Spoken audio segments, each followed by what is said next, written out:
I'm Marina Pezenti, Director of the Ukrainian Institute, and I'm delighted to welcome Philippe Sands at the Institute today. It's our first event of the autumn season. And I'm also very pleased to introduce Anna Reid, one of the Ukrainian Institute trustees, and she's actually the one who introduced the book to me for the first time, so I'm very grateful for that. We have the books both by Philippe Sands and Anna Reid in the back of the room if you would like to purchase them after the event. So Ukrainian Institute in London is a UK-based charity. We've got registered relatively recently. We are affiliated with the Ukrainian Catholic University in Lviv, Ukraine. And if you would like to support us, please donate. We have a page on Just Giving. And if you'd like to get to know about us a little bit more, there are some annual directors' report on the table. You could pick up a copy if you wish. So thank you very much. And without much ado, I pass the floor to Anna and Philippe. Thank you. Well, we're very honoured to have Philippe here today. It's fantastic he was able to come. There are several sides to his absurdly distinguished career. Firstly, he's one of the country's leading international human rights lawyers and a law professor at UCL. He represents governments and NGOs at The Hague and at the European Courts of Justice and of Human Rights. And he's worked on cases involving the Yugoslav wars, the Rwandan genocide, Guantanamo, and Russia's occupation of southern Ossetia. He's long been a campaigner on legal issues. Earlier books investigated the illegality of the Iraq War and the Bush administration's legal justifications for torture. And he writes and talks passionately in the media about the importance of Britain remaining a signatory of the European Convention of Human Rights and hanging on to its liberal internationalist values more generally. Last year, he hit the books pages spectacularly with this book, East-West Street, which got rave reviews and went on to win the Baillie Gifford Prize, which used to be called the Samuel Johnson. It's Britain's premier non-fiction prize.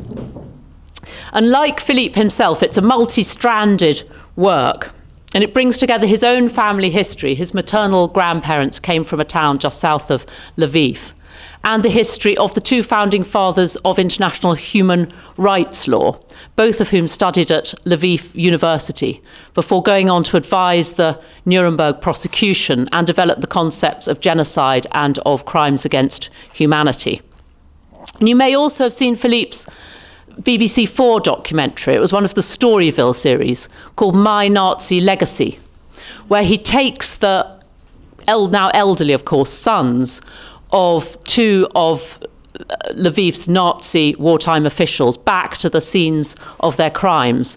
And one of these old men has utterly rejected his father. The other defends his father. And as well as a fascinating history lesson, it's a acute and gripping psychological study. And since getting to know Lviv, Philippe's become involved there in a number of things. He's become a sort of informal ambassador for the city.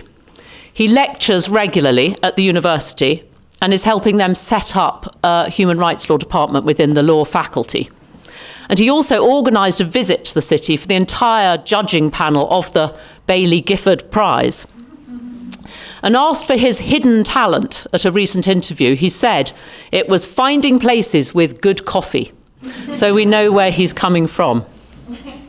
So introduction's over. I'll ask questions for about 30, 40 minutes, and then we'll throw open questions to the floor. Now, I won't ask you, Philippe, to reprise East-West Street, because a lot of us here will already have read it. But can you tell us a bit about how you first came to know Lviv and about your subsequent discoveries?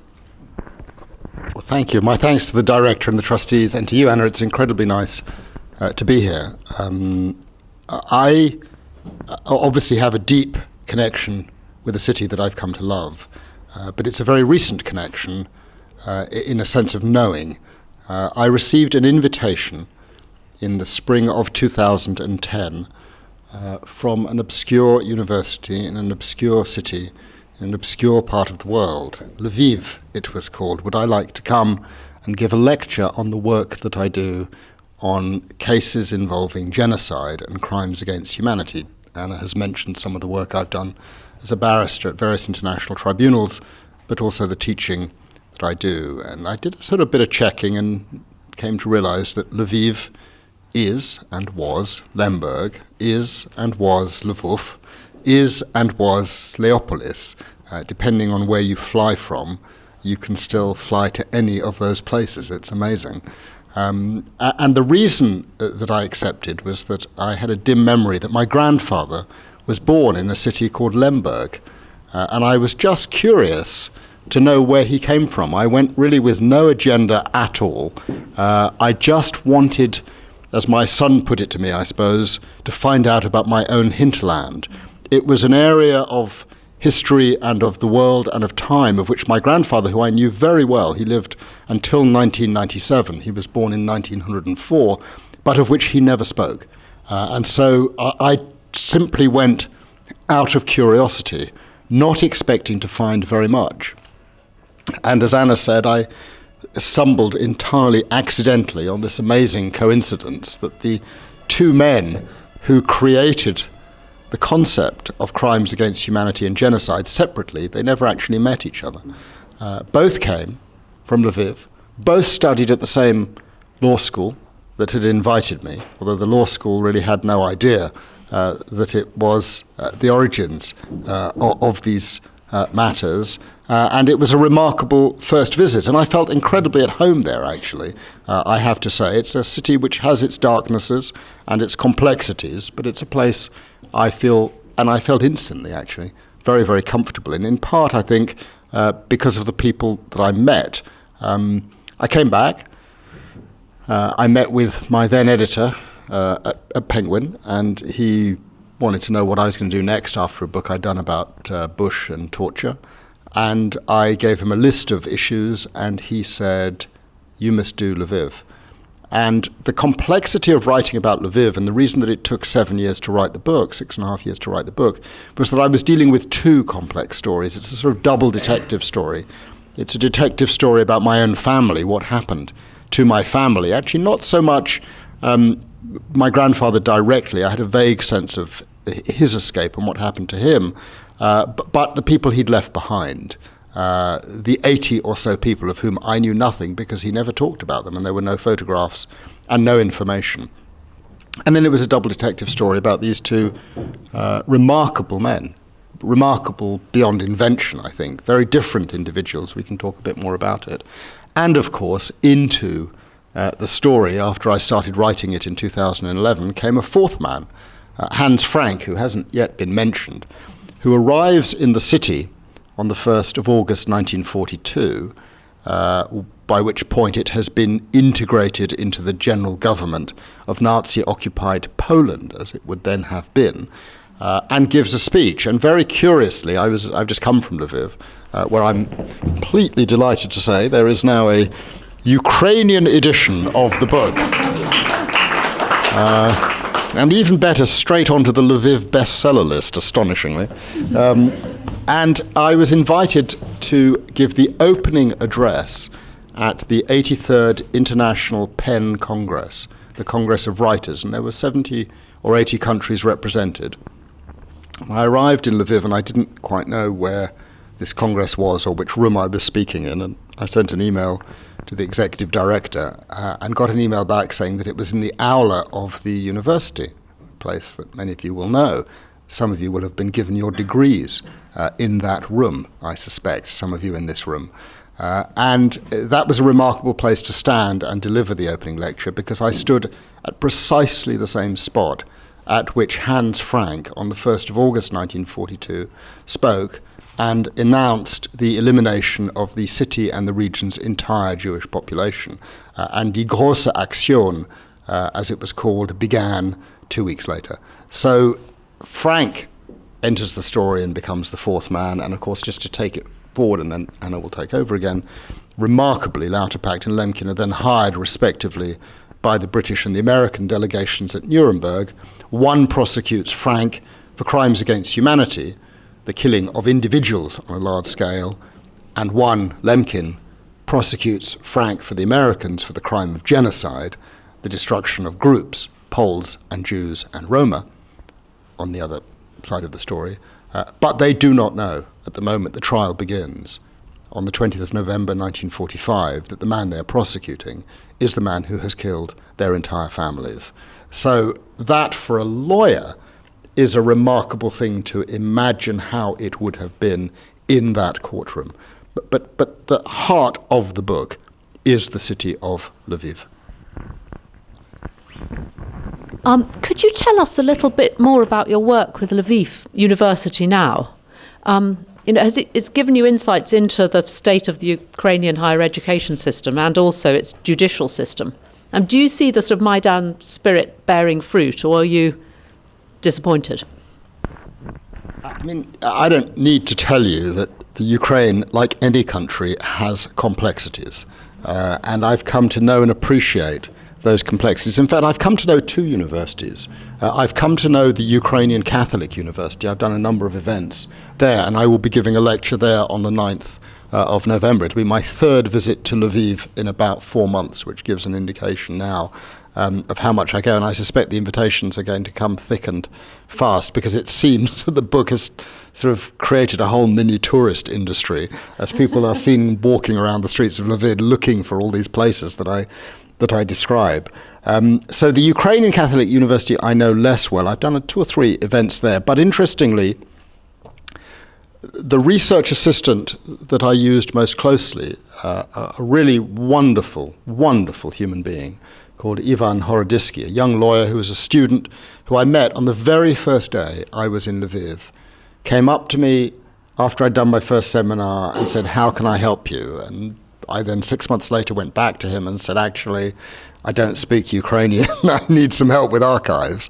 And he and his friend Igor Lehman found me the most extraordinary documents. I mean, I just could not have written this book without their extraordinary assistance. And remarkably, both young students, impecunious as they are, as a matter of, as they put it, of personal honour, did not wish to be paid. I tried and tried and tried to pay them UCL's student hourly rate, as one does as an academic, and they just didn't want it, because they just said, we're doing it because of the past and the future. They are extraordinary people. So I found other ways to help them. But Ivan has now gone on to teach and set up a rule of law centre at the Ukrainian Catholic University, which I'm helping him with much enthusiasm. And so he straddles both universities. So I know the UCU less. I suspect the UCU suffers from less of the problems that I'm about to mention than the main Ivan Franko University. I have to say at the outset, I've met some extraordinary academics.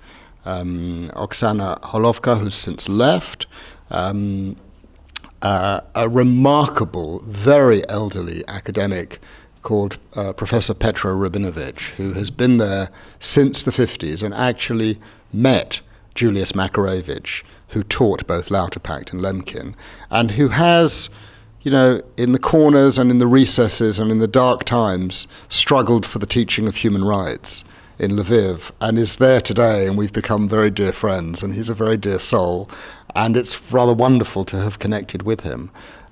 So there have been many very positive aspects. What concerns me, but I think it won't come as any surprise, are the stories of rampant corruption. There is plainly a very, very serious problem. And as an academic at a university, to hear the stories I get from these remarkable young, hard-working students who talk to me about how corruption works in the higher education world, that people who don't do very well simply buy themselves higher grades. The teachers are very badly paid, so one can understand a few extra bob here and there is probably not a bad thing, but it's created a very real problem, and that really does need to be sorted out. It took 3 or 4 years, actually, before anyone wanted to talk to me about it. There was a sense of shame from the students that I had got to know so well, and it was only when trust had really been built up that they felt able to share with me some of their concerns about what was going on. It's a university, Lviv Ivan Franko University, with a remarkable culture and history. I mean, and it continues to have remarkable people there, but it's punching below its weight. It ought to be, and I hope will be again, one of the great universities of Europe. But there is a lot of work to be done, but the potential is there, and that's, I think, what I find so very, very exciting, particularly with some of the younger academics and, of course, the wonderful students that you come across. You were chatting to me just before we started properly about the placing of plaques to Lemkin and Lauterpacht on not a university building, in fact, another building, but obviously connected with them in Lviv, and the controversy around that. Perhaps you could explain.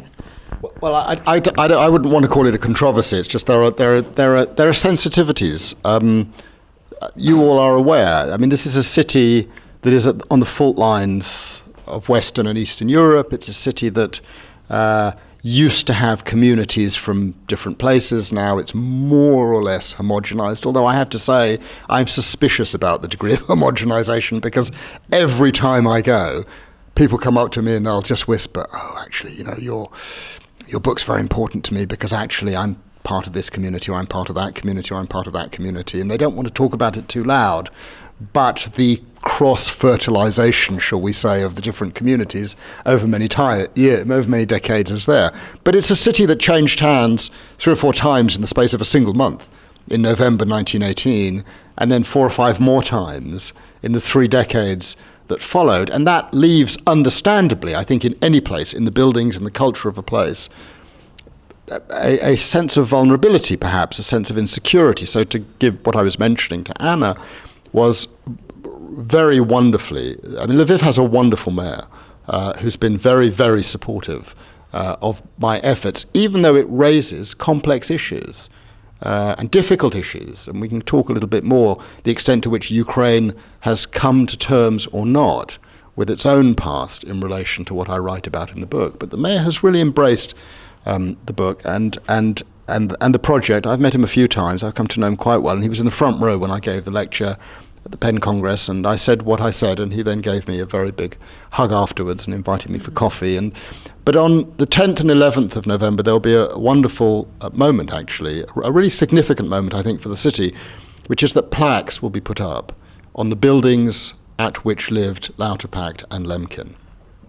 And those plaques will simply say they lived in these buildings. One is the inventor of crimes against humanity, the other is the inventor of the concept of genocide. But then, of course, we get the complexity of what to put on the plaque.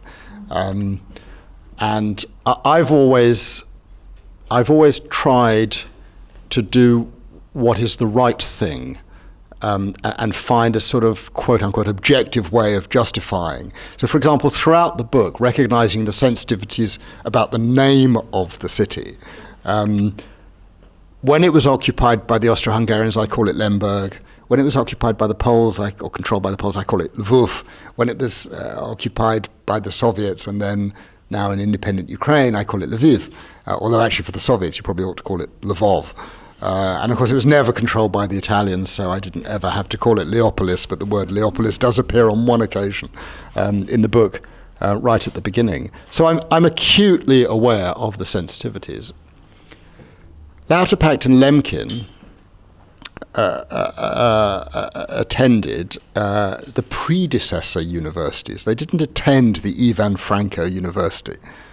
So to my mind, as a legal academic with a historical background, you can't say they attended on the plaque the Ivan Franko University. The right way to put it is to say they attended, in the case of Lemkin, Jan Kazimierz University Law School, open brackets, Ivan Franko University. That's how it will be done here, I think. And of course, for some people that's not acceptable. That causes a problem. In the end, I think the issue is going to be resolved because the university wants only a reference to Ivan Franko University, but the plaques aren't going on properties of the Ivan Franko University. They're going onto private properties. The buildings, and the mayor is entirely comfortable dealing with the historical record as it is. So I think we might eventually have resolved it, but But there's still difficulties. My friends at the university can't understand why I'm not willing to have it called the Ivan Franko University, when I say because they didn't get degrees from the Ivan Franko University. If you look at their degrees, which Ivan and Ihor found for me, it says a different name, and that's what it ought to say on the plaque. So those are the kinds of complexities that you get involved with. But of course, Lviv, Ukraine are not unique in dealing with these kinds of problems and of issues. We see it now with the debates at American universities about statues and the naming of buildings, and other parts of the world, former Yugoslavia, where things have changed quickly and rapidly in different directions. So there's nothing unique or original, I think, and we just deal with it in a sort of British pragmatic way as we possibly can. Trying to offend as few people as possible. Lviv is on this. I know it's a massive question, the sort of politics of commemoration, and we can't, go into it in too much detail here. But Lviv is, as you say, what at the heart of what Snyder calls the bloodlands. You've got these waves of deportation and massacre following one upon another. And one approach is to see that history as one big, interlinked tragedy. And that helps turn it into something that everyone, all Ukrainians can feel they share in. But it also casts a sort of blurry vagueness in which the particulars are lost and responsibility can be dodged. And the other approach is to take each atrocity separately, to separately commemorate them, separately study them. But here you're taking them out of context. And there's a danger of setting up a victimhood competition. What are your thoughts on atrocity commemoration generally and in Lviv in particular? Well, I think I've made very clear that this is a matter of enormous sensitivity, and I try to be just completely understanding of the very strong feelings that people have in very different and often competing and sort of irretrievably opposite directions. I start actually from a very simple proposition, and that is that one of my two own countries, i.e. the United Kingdom, has done nothing to commemorate its own horrors. We don't have a museum of colonialism. We don't have a museum of slavery. So one needs to be very sensitive as a UK national going around the world and telling people what they can and cannot or should do. I mean, so I make clear right at the outset in any of these conversations that I have that in the end, it's for the local community to decide what to do. But if in deciding what to do, they adopt an approach that I'm not comfortable with, I just won't participate in it, and I leave it to them to sort out what they want to do. I arrived in a city that I think, to be honest, really preferred to push. I mean, there's the Polish issue. One statue left, Adam Mickiewicz, right in the centre of the city, just too big to lug out in 1945, and so he remains, under his great pedestal there, right opposite the hotel I always stay at, the wonderful George Hotel. But, the Poles were there, and in a sense, genetically through generations that have followed, they are still there. And it has, as a city, a Polish element. And there's just nothing about the Poles, and there's nothing about the circumstances in which the Poles left. I understand that it takes some generations. Apart from Germany, I don't know of any country which has truly engaged with that period, or indeed any of its past areas of responsibility.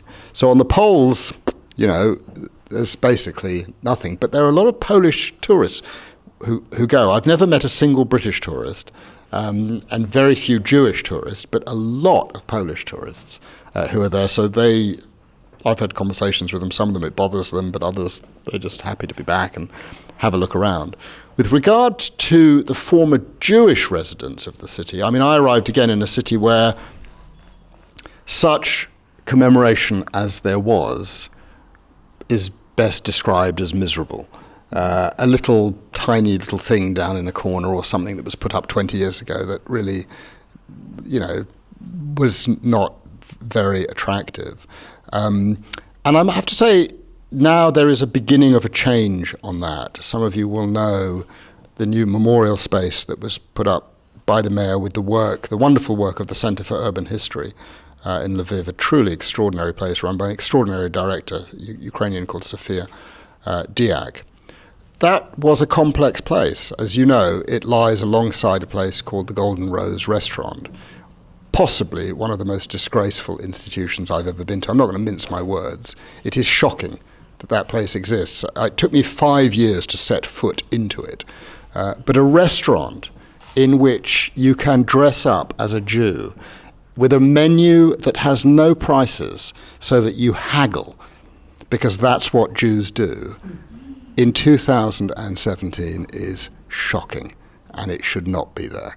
The owners of that restaurant, interesting enough, are also the part owners of my wonderful publishers, Old Lion, who I'm hugely fond of. But I told them also what I felt about that place. There used to be a terrace next to the Golden Rose, which was part of or overlooked the old Golden Rose synagogue. And that terrace, after a short battle, was removed, and it no longer exists, much to the unhappiness of the restaurant owners. And the whole place has now been memorialized. And the memorial itself is a remarkable thing, but it raises, again, issues of complexity. I received an email from Sofia asking whether there were any words from any of the people I'd spoken to who had been residents of Lviv that I would like to send her for consideration on inscribing on the marble and granite stones that they have there. So I sent her the words of a lady who passed away about a year after I spoke with her, called Inkas, who was the only survivor of Lauterpacht's family. She was born in 1930. She lived on 3rd of May Street, as it was then called. And in a part of the book, I just quote her words. I recorded the interview, and I just sent Sophia the recording and the words, which were in French, but Sophia wanted them also in English, of her seeing her mother being taken away as she stood in the front room looking down on the street. It's a very powerful part of the book. I just simply use her words. I don't comment. I just use her words. And what she says is that she was 12, and she looked out of the window, and she saw her mother being taken away by Ukrainians and Germans. And she knew at that point everything was lost. And then her father was taken. And I remember her telling me the story, and I just, those were her words. And I sent her words, which are in the book, as they are in the book, to Sophia. And then Sophia passed them on to the mayor's office and the others. And you will know immediately where this is heading. A part of the quotation made it onto the stones. But the words that did not make it onto the stones and were replaced by ... were the words Ukrainians and Germans. And Sophia wonderfully asked me what I thought about that. And I said to her, I thought it was disrespectful. She said, do you object me then to using the words? I say no, because you have to make a start, and what you've done on this project is an extraordinary thing, and what the mayor has done is an extraordinary thing, and I would rather it were done in a different way, but I understand the complexities of that, and I understand the price that is to be paid to make a start on these things. It's a way of saying the question you've asked is an enormously complex question. And sometimes, as we know in a court of law, the best is the enemy of the good. It's a start. It's a very important start. It's going forward in different ways, and bit by bit, slowly, we see a change of consciousness, an embracing of Lauterpacht and Lemkin, who were Poles and who were Jews, being treated as part of the city's DNA and heritage, which they are. But for their residence in Lviv, I don't think they would have invented the terms that they did, because they lived through what might be called the struggle between the groups. They were aware of what it meant to grow up in an environment, rather like London today, perhaps, in which different communities more or less peacefully coexist. Most of the time, there are occasional eruptions of bloodshed and lesser horrors, but for the most part, but subject to terrible hierarchies, which I describe in the book, for example, with Ivan and Ihor having found the student records from the university dating back to 1915. It was incredibly exciting when we found them in the state archives in the city. You notice going through those archives, because all the student records, each one says at the beginning what their origins are, and it says either sort of Polish, Ruthenian, or Jewish, Mosaic. There were a lot of Poles, a very small number of Jews, and almost no Ruthenians, Ukrainians. And you got a sense of the discriminations. And to understand the city today, you need to be aware, as I'm sure you all are, that that was the context in which the university functioned between 1915 and 1926, which was the period that I was looking at. So I try to be sensitive to these issues. And, you know, as I say to my students on other issues, it's a long game, and bit by bit. Last question from me before we go over to the floor. Since Putin's invasion of Crimea and proxy invasion of the Donbass, Ukrainians have good reason to feel sceptical about the efficacy of international law and international agreements. Do you think the international law will actually have a part to play in resolving them? I have to be very careful what I say, because I'm sitting as arbitrator appointed by Ukraine in a case. And so, in accordance with my ethical standards, I don't comment on any matter that could come or is before a case on which I'm sitting, and it would be the same if I was counsel. So I don't want to express anything about the international law issues in relation to the current situation to which you've referred. Can you explain to us about the case itself? I can't say anything about the case. It's just a tradition at the English bar that when you're sitting as a judge or an arbitrator, it's a total no-go area. You just will not express any views at all. But I can say in the abstract, in relation to issues that are arising in the places you've identified and in other parts of the world, about the future and the functioning of international law. International law is a fragile and recent creature. Most people, when I do events about the book, and I've done a lot, are just amazed that these concepts of genocide and crimes against humanity were only invented 70 years ago, that they haven't existed since time immemorial. They're very recent inventions. Indeed, most people are even more amazed when I tell them that before 1945 there was no rule of international law which said that a state could not kill entire sections of its own citizenry, because there weren't. As a matter of international law had nothing to say about what Hitler did or what Stalin did or what the British did in their colonies. That was a situation that pertained. So the change that occurred in 1945, which was accompanied by the creation of other new international rules on free trade, on economic liberalization, on international courts and tribunals, is a very recent creation. And we must therefore temper our expectations about how it's going to work. It's a long game, is the way I put it to my students, to try to keep them at this particular moment in European, British, and in international history reasonably optimistic about where we are, because we're obviously going through a very difficult moment.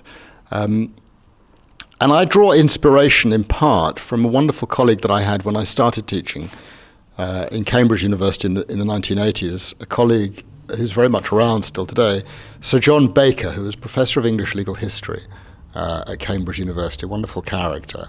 And I would sometimes talk to him about some of the work that I was doing about issues of international law over lunch at high table at St. Catherine's, and John would just turn around and say, yes, Philippe, we had the same problem in English law in about 1423, and it took 200 years to resolve it. And I think that's how you have to think about international law. You can't suddenly in 1945 adopt a UN charter or new conventions and just assume that sovereigns and states are going to keel over and start behaving differently. It's a long game, and one mustn't give up at moments when it looks bad and it looks difficult and things happen that should not happen. And right now things are happening that should not happen. If we look to Syria and to Iraq, these things should not be happening, but they're happening. That's not a reason to say international law is useless and we must get rid of it. Quite the contrary. I think the long-term historical trend is that is the direction things will take, but it's a step forward, a step sideways, another step forward, 2 steps back. It's just devilishly complex. Thank you very much. I think it's now we should have some questions from the floor. Robert. Do you want to use the microphone? Because otherwise it won't record. And I'm happy to serve as microphone carrier. Thank you. Robert Brinkley, I'm chairman of the Institute here, so can I add my thanks to that of Marina and Anna that you've come to talk with us this evening. It's really a great privilege and a pleasure. And as Marina said in her introduction, we're affiliated to the Ukrainian Catholic University in Lviv, so I was very pleased to hear you make that distinction in terms of character and instances of corruption, because of course the Ukrainian Catholic University was set up precisely as a new type of university for a new Ukraine to set its face against those practices, and let's hope that good example will spread to the rest of the university sector. I've just read with great fascination and pleasure East-West Street, and I was left with the thought that the 20th century was scarred by 2 great totalitarian regimes, one of which lost the Second World War, and its leaders were then put in front of the Nuremberg tribunals. The other one emerged as one of the victors, and whatever crimes they've committed, and there are a lot during the 20th century, no one has brought them to trial. Now, does this mean, to pick up what you were just saying about the long game, that we're still a very long way from international law being able to take leaders of states which commit crimes unless they happen to court, unless they've been beaten in a war?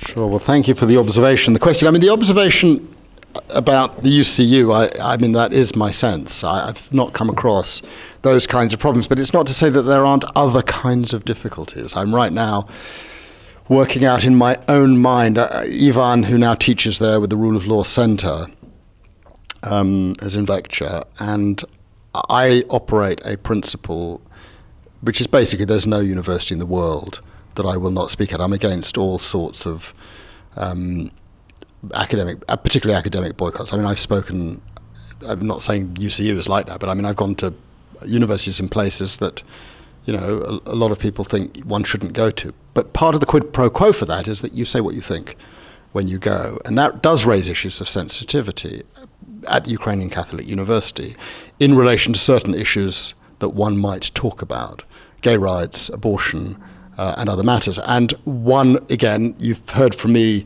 a desire very much to be respectful of local and institutional values, and not in any way to be offensive or cause difficulties. But equally, if you're dealing with certain issues, and if I'm talking about genocide, which I have been asked to talk about, one of the issues that I talk about is which groups are protected. And one of the curiosities in relation to Lemkin's listing of the groups of persons. And Lemkin's categorization was very broad. Lemkin included what happened on the territory of the area that is now part of the sovereign territory of Ukraine by the Soviets as a genocide, which is why Lemkin is now banned today, since last year, in Russia, which is extremely... Yeah, I don't know if you were aware of that. Yeah, Lemkin is banned his books are banned in Russia today, as of last year, because of that, because of the Holodomor. But of course, Lemkin was not successful in the negotiations of the 48 Convention, which he was really the father of, and they narrowed down groups, particularly in relation to political aspects. But the one group he never refers to, and I touch on this in the book, is what he would have called homosexuals, which is striking because he had all the material about what the Nazis were doing in relation to homosexuals. And in the book, I explain why I've come to the conclusion that probably, in part, it was because he may himself have been gay. So one imagines, how does one talk about that at the UCU? I'll deal with that when I get there. But the point that I made about the UCU was right. I haven't come across the other issue, the problem that I've raised, and that is a fantastic thing about the UCU, and I know that Ivan is having an absolutely marvellous and important time there in, I think, setting up now the sort of Lemkin Centre for the Rule of Law, which is a fantastic thing. I mean, there is such a thing as victor's justice, and it is the case that Nuremberg in part was victor's justice. I think it was a price worth paying to get the idea of international criminal justice up and running, but it's a perpetual problem. Balzac, the French writer, said that the law was like a spider's web. It catches the little ones, but the big and strong ones somehow make their way through. And that was what happened in 45, obviously, and it is what has happened subsequently. If you go on the website of the International Criminal Court today, you will see that every single person who has been indicted is black and African. Blacks and Africans don't have a monopoly on international crime. The international crimes, in my opinion, have been committed by countries of the West, including by my own country, in relation to two crimes, one of which falls within the jurisdiction of the ICC, torture, and one of which does not, waging illegal war, which is known as the crime of aggression. So there is an issue, and there's a very real issue at the International Criminal Court, which is why a lot of African countries are talking about leaving the International Criminal Court. And that sense of a sort of lopsided system of international justice, which started with Nuremberg, has followed all the way through up to the ICC. Rwanda is Rwanda. The former Yugoslavia, as you'll be aware, has given rise to its own problems, where the International Criminal Tribunal for the former Yugoslavia, in its desire to be seen to be even-handed in the totality of convictions, has let off some people who, frankly, it really should not have let off. And that is going to store up trouble for later on. So again, I sort of sound like a broken record. The enemy, the best is the enemy of the good. Nuremberg wasn't perfect, the ICC isn't perfect. I wouldn't get rid of either of them. But I think the question that you put is a very important question that we have to have at the forefront of our minds. Our present system of international criminal justice is inadequate, but that's not a reason for just getting rid of the whole. More questions? The chap sitting on the floor.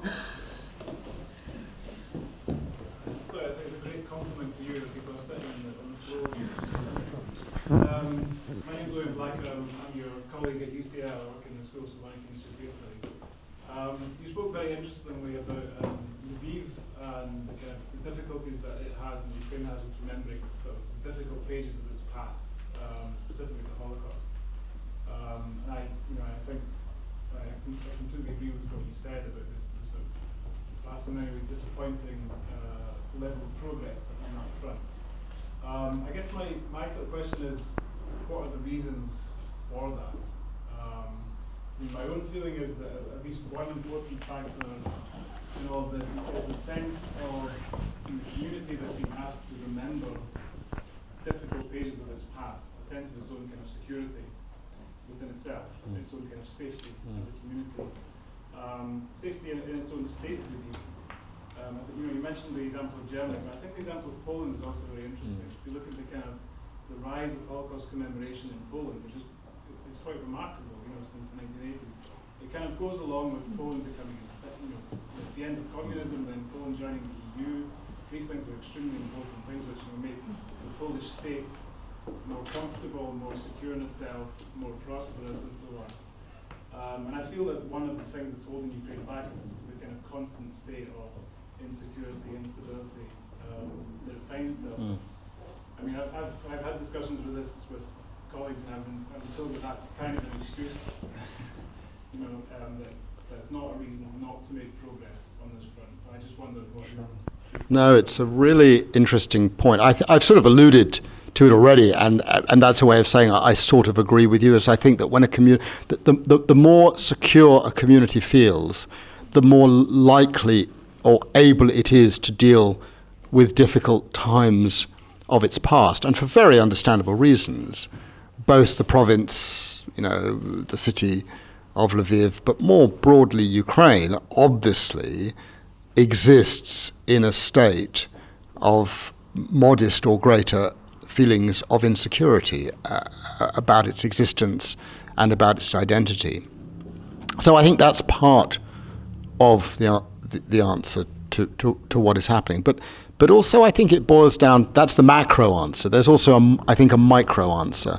And that became really clear to me. I've spent a lot of time in this small town that used to be called Żółkiew and is now called Żółkwa, which happens to be the town where Hirsch Lauterpacht was born, and happens to be the town where my grandfather's mother was born, my great-grandmother's one. In fact, the title of the book refers to the remarkable fact, since Lauterpacht's son, his only child, was my teacher, Eli Lauterpacht, that we can trace our roots to exactly the same street, Lemberger Straße, which Joseph Roth, the wonderful writer, called East-West Street. So I've been there a lot, and there, that place, frankly, makes Lviv look like it's top of the Premier League in terms of commemoration.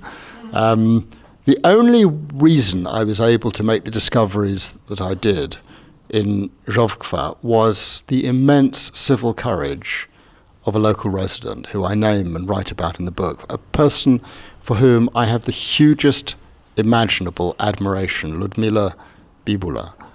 And she curates the 1.5-room museum in the old fort in Żółkwa, into which I wandered one morning. And amidst the rather sad artifacts, because it was an incredible place, Żółkwa, in the past, someone, and it turned out to be her, had put a tiny little picture onto a wall, sort of pinned on with a pin, of the synagogue, which is right in the centre of the town, burning. And I thought, that's interesting. Like, who's put that there? Maybe it's some irate visitor who's put it up. So I went to the municipality and just asked her who the curator was, and found her eventually, and got to know. And I've got to know her really well. And she too has become a very good friend. I saw her last Monday. She came to my lecture in the aula. And she explained to me why she had put up that picture, that it was a sort of an act of resistance to the extinction of memory. Her grandmother, who she was very close to, had a Jewish friend who was basically the last original Jewish person in the village, in the town, and it was to mark her respect to her grandmother's friend that she put that up. And she was the one who then led me to the mass grave, which forms a very central part in the book, which is unmarked by any public stone or anything. Some private person has put something up over there, but the town itself, there's no reference to it. You can go there and you would never know about it. And pause for a moment. This is a town in which on a single day, on the 25th of March 1943, half its population was killed. And the terrible truth is that they probably weren't killed by Germans. There were very few Germans in Żółkwa. They were killed by local Ukrainians. And that, of course, causes a problem, because essentially the act of recognition is in effect a way of putting the spotlight of attention on one's own parents and grandparents. So I've met some elderly people in Żółkwa. I've been a few times, and you've seen I'm hardly sort of an aggressive difficult person. That's just not my modus operandi. I understand these things were difficult, and I understand they were a long time ago, and I understand the people who are there today have no responsibility for acts that happened in the past. So that's my modus operandi. And I remember we met, for example, Sophia and I, a very lovely elderly lady who, the first time we met her, talked to us at length about her former neighbours, all of whom had perished on that day. She spoke warmly of them, good relations they'd had with this lady in her 90s. She remembered them very, very well. And then she agreed that we could come back and interview her more formally. But in between that first interview and our going back, something changed. And she, in the end, did not wish to make herself available to talk about it in a more formalised or structured way. And I think there are enough people who are still alive for whom the acts that occurred there, they are fearful that what would effectively happen is some sort of witch hunt would begin. Who did it? Who was responsible for it? Blah, blah, blah, which of course is not my intention. If others do that, I can't stop that, but it's certainly not what I think is a useful thing to do. Now, 70 years later, the only thing that I think is useful is a community has to know about its past, like a human being has to know about her or his past. And I think that act of denial of memory is just storing up difficulty for the future. I begin the book, which has been beautifully translated. I have to say, my Ukrainian friends who've read it just say it's really an absolutely wonderful and intensely accurate translation. But I begin the book, I was very struck by how it was that I had ended up doing this work, and that the founders of the subject that I work on came from the same place. And at one point I asked a psychoanalyst about the relationship, not between parent and child, but between parent and grandchild and grandparent. And I was directed to the work of two Hungarian psychoanalysts, Maria Torok and Nicholas Abraham, who devoted their entire lives as Freudian analysts to exploring the way in which a grandparent communicates with a grandchild, in particular matters of shame and trauma. And I read a lot about it, and I took one line out of it, which I think is really the answer to your question, both at the macro and the micro level. And the quote is this: "What haunts are not the dead, but the gaps left within us by the secrets of others." And that, for me, explains why in a place like Zhovkva it is impossible to really embark on an examination of what happened in that period, because it would necessarily mean putting the focus on the parents and the grandparents of those who remain behind, who, for understandable reasons, as children and grandparents, perhaps don't want to open that door. And so perhaps the way this resolves itself over time is the combination of a state feeling a greater sense of security in the macro sense, and the departures of those remaining folk who have a direct memory of what happened, so that it is possible for the next generation to talk about it. What's clear to me is that next generation has emerged in Lviv. I was astonished last week in Lviv. I mean, it was fantastic going to the Lviv Book Fair. Most of the events that I go to talking about this book, you get people who are, my age or older. In Lviv, it's just people under 30. It was amazing. I did 2 events with Henry Marsh. He also has a love, as I do, of Lviv, and we're sort of now bonded at the hip on our love for Lviv, and we sort of wandered around the streets and people would just come up to us. But we did an event on a Sunday morning at 10 o'clock in that nice cafe at the top of Rinok Square, that not actually the best coffee in Lviv. That is reserved for Svit Cafe, which is the best coffee in Lviv. But 10 o'clock on a Sunday morning, literally hundreds of young people came to hear us talk about our experiences with the city. And that is the future of Ukraine, and that is the future of Lviv. And that generation is totally ready to talk about what happens in a completely open way. And that's, I think, why one can be immensely optimistic about the future of that region. And I think at that point it will change. And the mayor is on that sort of halfway straddling house. He's ready to deal with that younger generation and take forward their views. So I think it's very, very complex, and I've understood that. I think one more question. I was going to say that's an uplifting note on which to end, but maybe this lady down here. Thank you.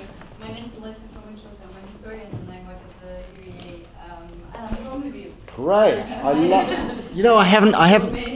I've not yet done a single event around the world. I've done more than 150 events, and there has been no event at which someone has not come up to me and said, I'm from Lviv, or my grandparent was from Lviv, or, I mean, there is a Lvivian diaspora, which is an incredible thing. And if somehow the city can harness the energy and the love that diaspora has for the city. After you've asked your question, I'll end you on another wonderful story, okay? But my question both relates to the previous question and to the answer that you gave. It's kind of a twofold question, but first I want to thank you I admire your optimism, and I want to thank you for finding the right words to facilitate this really difficult discussion. I listened to your interview on Hromadske Radio with Irina Slavinska, and it really is fascinating how you both managed to not be overly provocative, but also not to shy away from difficult issues, which is fascinating, much needed for Ukrainian discussion within Ukraine. The question is as follows. You talk about commemorative practices that appear in Lviv. You mentioned Lviv specifically, but I would like to mention Babyn Yar as well as a starting point. Now, you see, I worry less about the Center of Urban History and Sophia Jak's initiative, but more about the National Institute of National Memory initiatives. They seem to me, they give a sense of closure, a kind of artificial closure. Right, we've done this, this memory is done, it's worked through, and yet lots and lots of complexity is left out completely, not just left out, but simply interpreted in such a way that a lot of people would find disagreeable, let's put it that way. So how do you see that? I mean, is it a starting point really, or is it a sense of closure? And the second part of the same question is, Ukraine is now dealing with new tragedy and writing new, very tragic history, and the commemorative practices are focusing on the victims and the casualties of the new war in Donbass, and that's understandable. So how do we manage to continue, commemorating the new loss, the new tragedy, without forgetting and simplifying the old, complicated past? And the two things are not that disconnected. Often they are very related. Well, I mean, I start with the last thing that you said, that they're very obviously connected. I mean, history is not a series of sort of islands that are entirely isolated and disconnected. I mean, in my lecture in Lviv last Monday, a week ago, I talked about the arrival of Tsar Nicholas in Lviv in 1915. You know, I chose not to put up a picture of that, and I took a calculated decision not to put up that picture, which may be seen by some as being insensitive. But something that happened 100 years ago is just but a short period in history. I've become acutely aware of that, and I'm grateful to you for what you say about the ability to deal with complex issues in a way that is not offensive. I mean, there's not many things people say that are nice about barristers and lawyers, but one of the things we have to learn to do in a court is minimize the offense we create, in particular to a group of people called judges. And so you find ways to talk about these things. I had a case a few years ago where I was acting for Croatia on the events in Vukovar in 1991,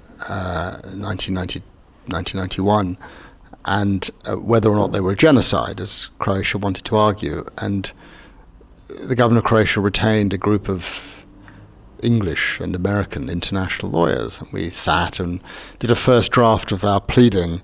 And one of the questions we had to address was, when do we start telling the story from? And from London, the starting point, it seemed reasonable to start in about 1986, when Milosevic started getting up to his real mischief. And we sent off our draft, and were then summoned to Zagreb to meet with the powers that be, and we were told, no, you will not start in 1986, you will start 500 years earlier, in 1373 or some point, and you will tell the story of the great Battle of Kosovo. And we said, well, we don't think the judges are going to be very interested in that. We said, we don't care, we are instructing you.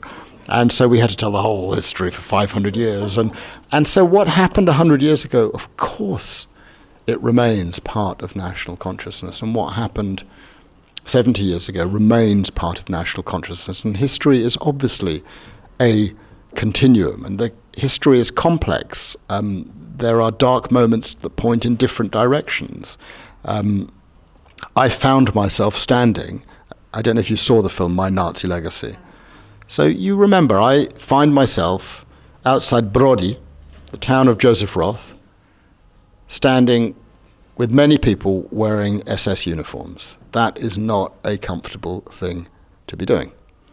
But we went in, we were professional, we talked to people, and so on and so forth. And of course the message that came back, and it's not a message one can ignore completely, it doesn't justify, I think, what those folk were doing, but the message that came back was those Germans, and Otto Wächter in particular, were our national liberators, and we are going to celebrate them.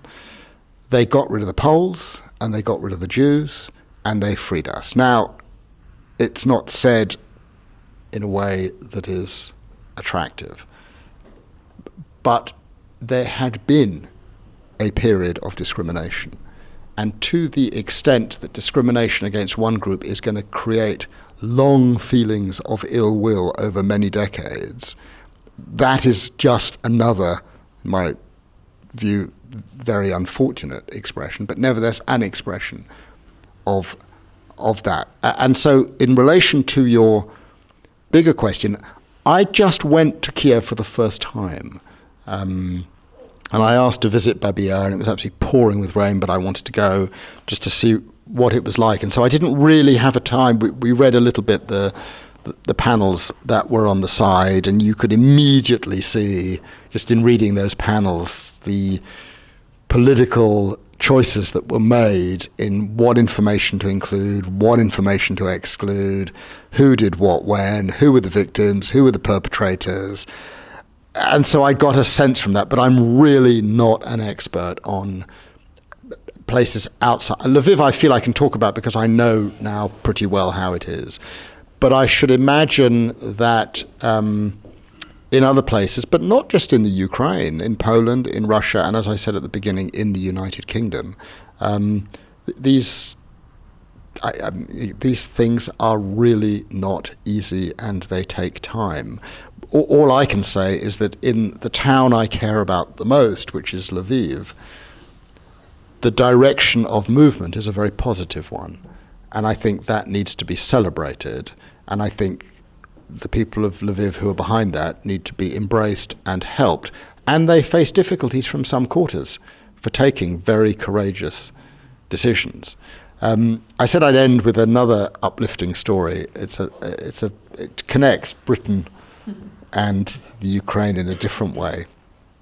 I have a very good friend from university days who now happens to be the director of the proms, and every year he invites me and my wife to go to one concert at the proms and to sit with him and his wife in their seating area.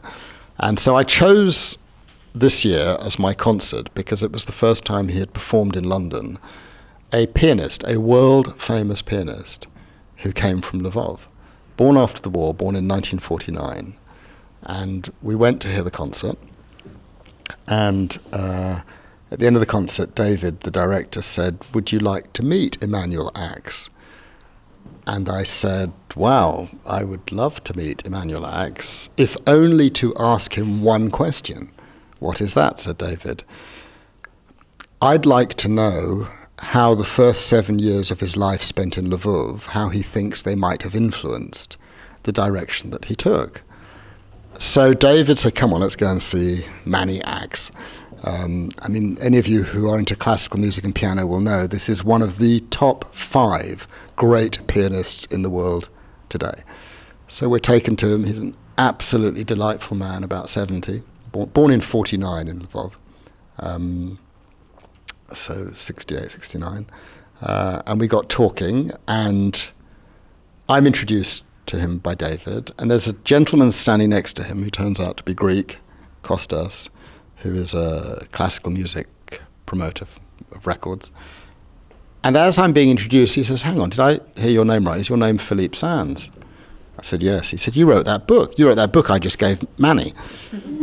And Manuel X perks up and says, oh yeah, East West Street. He just gave it to me yesterday. I've only just started having a look at it. Wonderful. And I ask him the question that I want to ask him, and he starts talking about his mother. And then I say, have you been back to Lviv? It's rather remarkable. He says, no. I left when I was 7 years old in 1956. And I said, would you like to go back to Lviv? He said, I would like to go back very much to Lviv. Do you think it's possible? And I said, I think it's possible. I said, how often do you give... He lives in New York. How often do you come to Europe? He said, well, my age, I only now come quite rarely, but I will be here at the end of the year, and I think I have a free weekend. And I said to him, what weekend's that? And he goes off and gets his diary. And he says, it's the weekend of the 11th, 12th of November. I'm performing in Zurich on the Friday and in Zurich on the Monday, and I've got a free weekend. I said, that's amazing, because we're all going to be there that weekend. The Lauterpacks are coming, the Lemkins are coming. There's hundreds of people are coming, and we're doing a concert on the Saturday night in the Philharmonic. He said, you're doing a concert? I'd like to come, and do you think I could play? He was so delightful. It's not yet all finalized, but Lviv has a special quality, and even someone who hasn't been there for 60 years, just his face lit up when I suggested the possibility of going back. And I think that's the city of today, a city with difficulties, with complexities, with challenges, no doubt, but a city which has the potential to have a remarkable future. And that's why you will have picked up from me a very strong sense of warmth towards that. You are very lucky to be from Lviv. Thank you very much, Philippe. That was a fantastic talk.